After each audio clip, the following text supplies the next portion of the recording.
বালুময় পাথরের কম্পমান সুড়ঙ্গ থেকে ট্রেনটি বেরিয়ে এলো। শুরু হলো অবিরাম বিস্তৃত সমান্তরাল কলাগাছের বাগান। বাতাস আর্দ্র হয়ে উঠল। তারা আর সমুদ্রের হাওয়া অনুভব করতে পারছে না। ট্রেনের জানলা দিয়ে দমবন্ধ করা ধোঁয়ার ঝাপটা আসছে। রেল লাইনের সমান্তরাল সরু রাস্তায় কাঁচা কলার কাঁদি বোঝাই গরুর গাড়িগুলো দাঁড়িয়ে আছে। রাস্তার ওপারে ঝোপঝাড়ের মাঝে মাঝে ইলেকট্রিক পাখা লাগানো অফিস, লাল ইটের দালান এবং সাদা টেবিল চেয়ার পাতা বারান্দাসহ ঘরবাড়ি, যার চারপাশে ধুলোমাখা পাম গাছ আর গোলাপের বাগান। তখন সকাল 11টা। গরম তখনও পুরোপুরি শুরু হয়নি। জানালাটা বন্ধ করে দাও, তোমার চুলে ভুসো কালি ভরে যাবে। মেয়েটি চেষ্টা করল, কিন্তু মরচে ধরার কারণে জানলার শাটারটা নড়ল না। নিঃসঙ্গ সেই থার্ড ক্লাস কামরায় তারা দুজনই মাত্র যাত্রী। ইঞ্জিনের ধোঁয়া অনবরত জানলা দিয়ে ভেতরে আসায় মেয়েটি তার সিট ছেড়ে উঠে পড়ল। তাদের সাথে থাকা একমাত্র জিনিসগুলো নামিয়ে রাখল। একটি প্লাস্টিকের থলি যাতে কিছু খাবার আর খবরের কাগজে মোড়ানো একটা ফুলের তোড়া। সে জানলা থেকে দূরে উল্টো দিকের সিটে তার মায়ের মুখোমুখি হয়ে বসল। তারা দুজনেই ছিল জীর্ণ ও মলিন শোকের পোশাকে। মেয়েটির বয়স ছিল 12 বছর এবং এখনই সে প্রথম ট্রেনে চলল। চোখের পাতার নীল শিরা ছোট ও থলথলে গড়নের কারণে মহিলাটিকে মেয়েটির মা হিসেবে বড্ড বয়স্কা মনে হচ্ছিল। তার পরনে ছিল ধর্মযাজকদের আলখাল্লার মতো কাটা একটি পোশাক। তিনি পিঠ টান টান করে সিটে হেলান দিয়ে বসেছিলেন। কোলের ওপর দুহাতে একটি চামড়ার হ্যান্ডব্যাগ আঁকড়ে ধরেছিলেন। তার শান্ত ও গম্ভীর মুখে ছিল দারিদ্র্যে অভ্যস্ত মানুষের এক ধরনের সংযম। 12টার দিকে গরম বাড়তে শুরু করল। কোনো একটি স্টেশনে ট্রেনটি 10 মিনিটের জন্য জল নিতে থামল। সেখানে কোনো শহর নেই।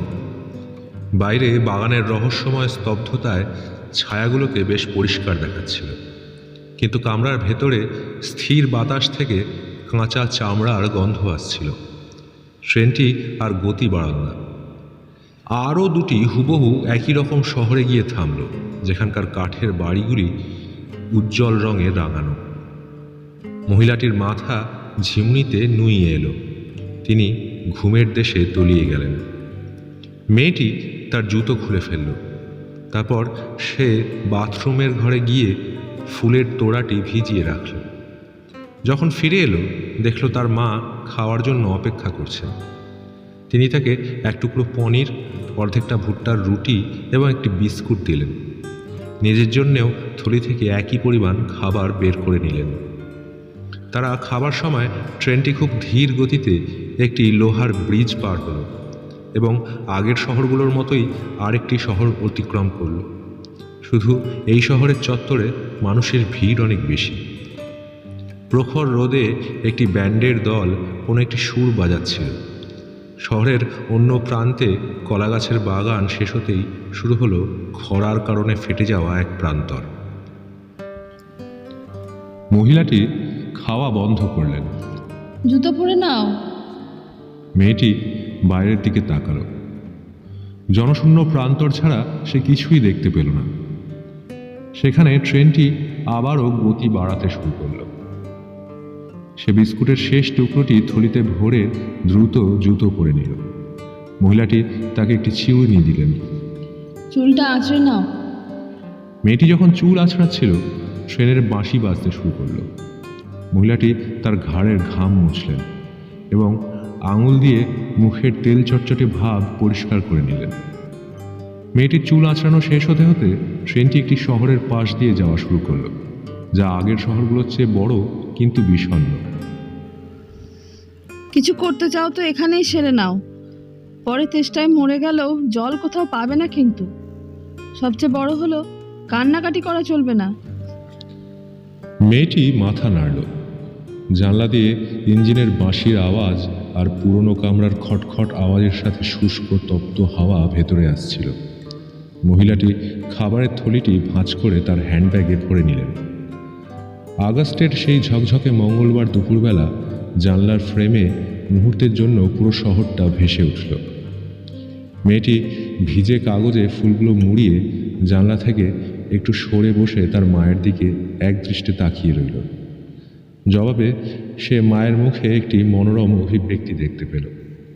ট্রেনটি বাঁশি বাজিয়ে গতি কমিয়ে দিল এবং একটু পরেই থেমে গেল। স্টেশনে কেউ ছিল না। রাস্তার অন্য পাশে কাঠবাদাম গাছের ছায়া ঘেরা ফুটপাতে কেবল একটি পুল হল খোলা ছিল। শহরটি প্রচণ্ড গরমে যেন থমকে আছে। মহিলা ও মেয়েটি ট্রেন থেকে নেমে পরিত্যক্ত স্টেশন পার হয়ে, যেখানকার টাইলসগুলো ঘাস জন্মানোর কারণে ফেটে গেছে, রাস্তার ছায়াময় দিকটিতে গেল। তখন প্রায় দুপুর 2টো। সেই তন্দ্রাচ্ছন্ন সময় পুরো শহরটি মধ্যাহ্নের বিশ্রাম বা সিয়েস্তা নিচ্ছে। দোকানপাট, সরকারি অফিস, স্কুল সবই সকাল 11টায় বন্ধ হয়ে গেছে। বিকেলে 4টে ট্রেন ফেরার ঠিক আগে সেগুলো আবার খুলবে। কেবল স্টেশনের উল্টো দিকের হোটেলটি, তার বার এবং পুল হল সহ খোলা ছিল। আর ছিল প্লাজার এক পাশে থাকা টেলিগ্রাফ অফিসটি। বেশিরভাগ বাড়ি ছিল কলা কোম্পানির নকশা অনুযায়ী তৈরি। সেগুলোর দরজা ভেতর থেকে বন্ধ, জানলার পর্দা টানা। কোনো কোনো বাড়িতে এত গরম যে বাসিন্দারা উঠোনেই দুপুরে খাবার খাচ্ছিল। অন্য কেউ কেউ কাঠবাদাম গাছের ছায়ায় দেওয়ালে হেলান দিয়ে রাস্তায় চেয়ার পেতে বিশ্রাম নিচ্ছিল। কাঠবাদাম গাছের শীতল ছায়ার নিচ দিয়ে মহিলা এবং মেয়েটি শহরের সিয়েস্তায় কোনো ব্যাঘাত না ঘটিয়ে ভেতরে ঢুকে পড়ল। সরাসরি যাজকপল্লীর গির্জা সংলগ্ন বাড়িতে, যাকে প্যারিশ হাউস বলে, সেখানে গিয়ে পৌঁছল। মহিলাটি দরজার ধাতব গ্রিল নখ দিয়ে আঁচড়ালেন। কিছুক্ষণ অপেক্ষা করে আবার একটা আঁচড় কাটলেন। ভেতরে একটি ইলেকট্রিক পাখা চলার শোঁ শোঁ শব্দ হচ্ছিল। কোনো পায়ের আওয়াজ পাওয়া গেল না, শুধু দরজার কবজার মৃদু শব্দ শোনা গেল। তখনই গ্রিলের ওপার থেকে একটি সতর্ক কণ্ঠস্বর ভেসে এলো। কে? আমার একজন ফাদার দরকার। উনি এখন ঘুমাচ্ছেন, জরুরি দরকার। মহিলাটি শান্ত অথচ দৃঢ় গলায় বললেন। দরজাটা নিঃশব্দে একটুখানি খুলল এবং একজন স্থূলাকায় বৃদ্ধা নারী বেরিয়ে এলেন। তার গায়ের রং ফ্যাকাশে আর চুল লোহার মতো ধূসর। তার মোটা চশমার আড়ালে চোখগুলো খুব ছোট দেখাচ্ছিল। ভেতরে আসুন। তিনি দরজাটি পুরোপুরি খুলে দিলেন। তারা একটি ঘরে ঢুকলেন, যেখান থেকে পুরনো ফুলের গন্ধ আসছিল। বাড়ির মহিলাটি তাদের একটি কাঠের বেঞ্চে বসার ইঙ্গিত করলেন। মেয়েটি বসল, কিন্তু তার মা ব্যাগটি দুহাতে আঁকড়ে অন্যমনস্কভাবে দাঁড়িয়ে রইলেন।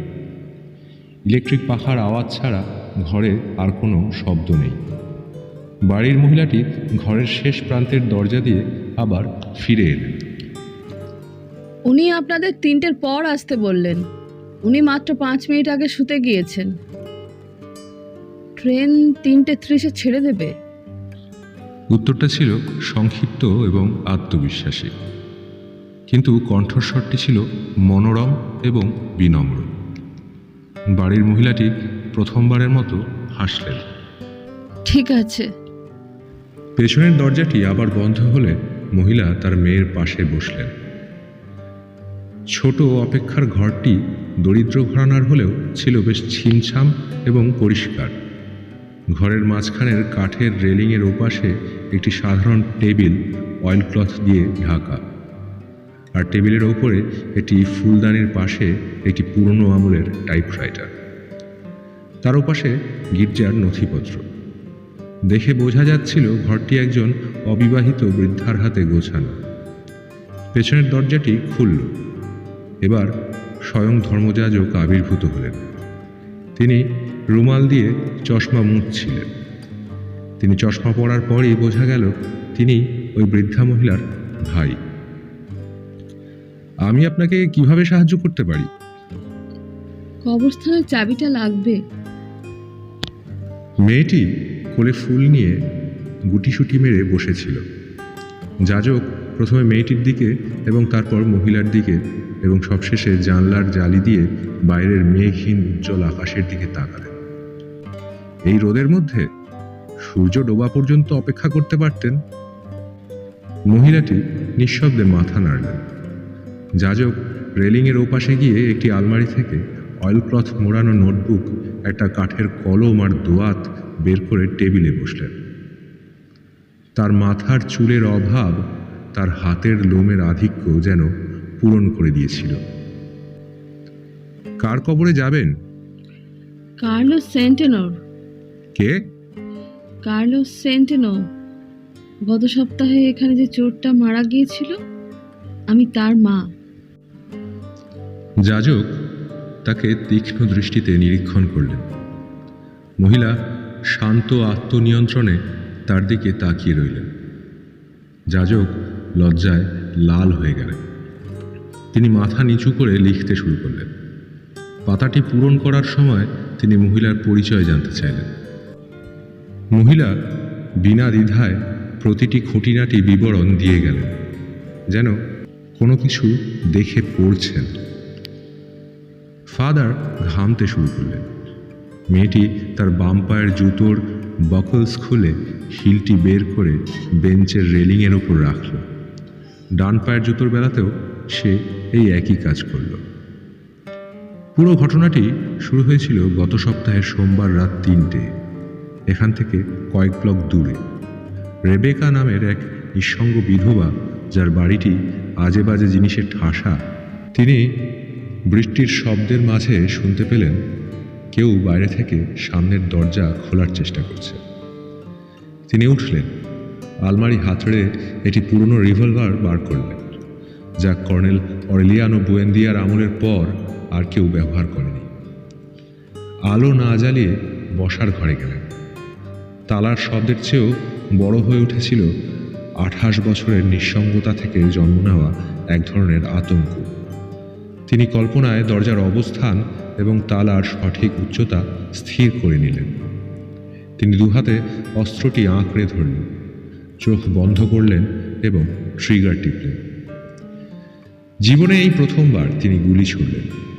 গুলির শব্দের পর টিনের চালে বৃষ্টির ঝিরঝির শব্দ ছাড়া আর তেমন কিছু শোনা গেল না। তারপর তিনি সিমেন্টের বারান্দায় ধাতব কিছু পতনের শব্দ পেলেন। একটা খুব মৃদু, শ্রান্ত, মনোরম কণ্ঠস্বরে শুনতে পেলেন, আহ মা। সকালবেলা বাড়ির সামনে যে লোকটিকে মৃত অবস্থায় পাওয়া গেল, তার নাকটি চূর্ণ হয়ে গিয়েছিল। লোকটির পরনে ছিল রঙিন ডোরাকাটা ফ্ল্যানেলের জামা, সাধারণ প্যান্ট যার বেল্ট হিসেবে একটি দড়ি ব্যবহার করা হয়েছে, আর তার ছিল খালি পা। শহরে কেউ তাকে চিনত না। তাহলে ওর নাম ছিল কার্লোস সেন্টেনো। সেন্টেনো আয়লা। সে আমার একমাত্র ছেলে ছিল। যাজক আবার আলমারির কাছে গেলেন। দরজার ভেতরে দুটি বড় মরচে ধরা চাবি ঝুলছিল। মেয়েটি কল্পনা করল যেমনটা তার মা ছোটবেলায় কল্পনা করতেন এবং যেমনটা যাজক নিজেও একসময় কল্পনা করেছিলেন, যে এগুলো ছিল সেন্ট পিটারের চাবি। তিনি সেগুলো নামিয়ে রেলিংয়ের ওপর খোলা নোটবুকের ওপরে রাখলেন। তর্জনী দিয়ে পাতার একটি নির্দিষ্ট জায়গা দেখিয়ে মহিলাকে বললেন, এখানে সই করুন। মহিলা হ্যান্ডব্যাগটি বগলে চেপে ধরে সই করলেন। মেয়েটি ফুলগুলো হাতে তুলে নিল। পা ঘষতে ঘষতে রেলিংয়ের কাছে এসে মায়ের সই করা মন দিয়ে দেখতে লাগল। যাজক একটি দীর্ঘশ্বাস ফেলল। আপনি কি কখনো ওকে সঠিক পথে আনবার চেষ্টা করেননি? ও খুব ভালো মানুষ ছিল। যাজক প্রথমে মহিলা এবং তারপর মেয়েটির দিকে তাকালেন। তিনি গভীর বিস্ময়ে লক্ষ্য করলেন যে তারা কেউই কান্নাকাটি করতে উদ্যত নয়। মহিলা একই সুরে কথা বলতে থাকলেন। আমি ওকে বলেছিলাম এমন কিছু কখনো চুরি না করতে যা কারো খাবারের জন্য প্রয়োজন, আর ও আমার কথা শুনতো। অন্যদিকে আগে যখন ও বক্সিং লড়তো তখন মার খাওয়ার চোটে ক্লান্তিতে টানা 3 দিন বিছানায় পড়ে থাকতো। ওর সবকটি দাঁত তুলে ফেলতে হয়েছিল। সেসব দিনগুলোতে আমি যাই খেতাম মনে হতো আমার ছেলের শনিবার রাতের মার খাওয়ার স্বাদ পাচ্ছি। ঈশ্বরের ইচ্ছা বোঝা দায়। কথাটা তিনি খুব দৃঢ় বিশ্বাসের সাথে বললেন না। তিনি তাদের পরামর্শ দিলেন রোদের যাতে লু হাওয়া না লাগে সেজন্য মাথা ঢেকে বের হতে। হাই তুলতে তুলতে এবং প্রায় ঘুমের ঘোরে তিনি তাদের কার্লোস সেন্টেনোর কবর খুঁজে পাওয়ার নির্দেশনা দিলেন। ফিরে এসে তাদের আর কড়া নাড়তে হবে না, চাবিটা দরজার নিচ দিয়ে গলিয়ে দিলেই হবে, এবং সম্ভব হলে সেখানে গির্জার জন্য কিছু দান বা উপঢৌকন রেখে যেতে বললেন। মহিলা খুব মনোযোগ দিয়ে তার কথাগুলো শুনলেন এবং না হেসেই ধন্যবাদ জানালেন। রাস্তার দিকের দরজা খোলার আগেই ফাদার লক্ষ্য করেছিলেন যে কেউ ধাতব গ্রিলে নাক ঠেকিয়ে ভেতরের দিকে তাকিয়ে আছে। বাইরে একদল শিশু দাঁড়িয়েছিল। দরজা পুরোপুরি খুলতেই তারা এদিক ওদিক ছিটকে গেল। সাধারণত এই সময় রাস্তায় কেউ থাকে না, কিন্তু এখন কেবল শিশুরাই নয়, কাঠবাদাম গাছের নিচে ছোট ছোট দলে মানুষ জমেছে।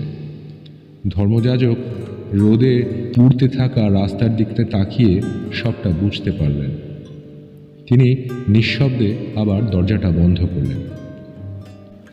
একটু অপেক্ষা করুন, মহিলার দিকে না তাকিয়েই তিনি বললেন। তার বোন পেছনের দরজা দিয়ে বেরিয়ে এলেন। তার নাইটির ওপর একটা কালো জ্যাকেট চাপানো, চুলগুলো কাঁধের ওপর এলানো। তিনি যাজকের দিকে নীরবে তাকালেন। ব্যাপারটা কি? লোকে টের পেয়ে গেছে। বরং আপনারা পেছনের উঠোন দিয়ে বের হয়ে যান। সেখানেও এক অবস্থা, সবাই জানলার ধারে ভিড় করে আছে। এতক্ষণ সম্ভবত মহিলাটি পরিস্থিতি বুঝতে পারেননি। তিনি গ্রিলের ভেতর দিয়ে রাস্তার দিকে তাকানোর চেষ্টা করলেন। তারপর মেয়েটির হাত থেকে ফুলের তোড়াটি নিয়ে দরজার দিকে এগোতে লাগলেন। মেয়েটিও তাকে অনুসরণ করল। সূর্য ডোবা পর্যন্ত অপেক্ষা করুন। গলে যাবে রোদে, অপেক্ষা করো, আমি তোমাদের একটা ছাতা দিচ্ছি। ধন্যবাদ, আমরা এইভাবেই ঠিক আছি। তিনি মেয়েটির হাত ধরলেন এবং রাস্তায় বেরিয়ে গেলেন।